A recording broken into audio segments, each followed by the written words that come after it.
My skid head acts like a skid. My kid has a snow day today. But not you! I was thinking how cool it would be to have one of those like projectors, you know, from the 90s. A bunch of clear sheets. Like I could lean over, you can see my armpit hair. Yeah, you know what I'm talking about. Again, I'm getting you ready for Fire Academy. And recently I had someone talk about, or someone asked me about the different hose lays and when you would use those different hose lays. If you missed my video, dig in, I talk about forward lays, reverse lays, split lays. And someone asked, when would you use different lays? And I haven't dived too much into tactics because tactics can vary so much from department to department. It can be based on the apparatus you have, the amount of personnel you have responding. It is so different East Coast to West Coast. Let's first talk about the forward lay. Again, the forward lay is when you're going from the hydrant to the fire.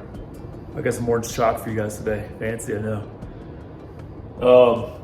You're gonna use the forward lay when you're passing a hydrant and going to a fire. So you've got a big fire, you know you're gonna need a water supply. You're gonna take that hydrant en route. So you know that you're not gonna run out of water, hopefully, with that hydrant. Now, the things to consider when you're doing a forward lay, it's gonna take more time because someone's getting out to catch the hydrant. You can do a quick attack, which is where you just go right there and you go off tank water, and the next thing the engine brings you water. What's cool about that is you get water on the fire faster. However, if the next unit is a ways out, grab your own water supply just in case you need it. Next, let's talk about the reverse. So the reverse is where you're gonna drop your supply hose and then drive to the fire hydrant. Now, when would you use that?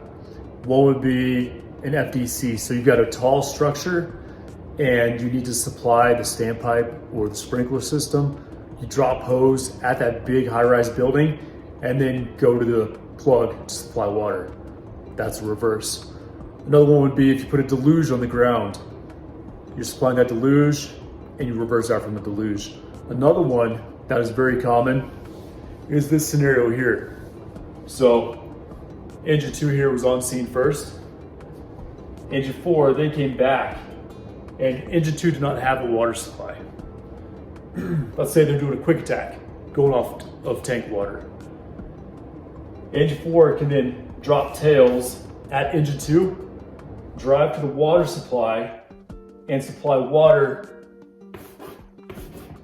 to engine 2. So now engine 2 has a water supply. So those are some scenarios where you'd use reverse. The other day, I mentioned the split lay. Let's go over this real quick. So you got your fire here, you got a plug here. This plug is a significant distance from this fire.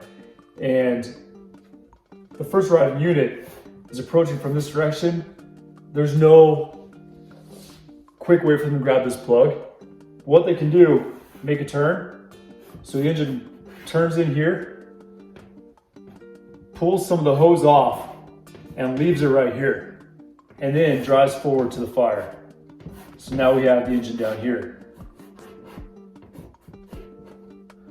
The next in engine can come by and stop here, connect to these lines, and then proceed to the hydrant to supply the engine down here. That's a split lay. Now, one of the biggest advantages to the split lay is you have an engine with a pump sitting on a plug, and so it's great for overcoming great distances. All right, guys, that's it. I tried to hammer this out as quick as I could.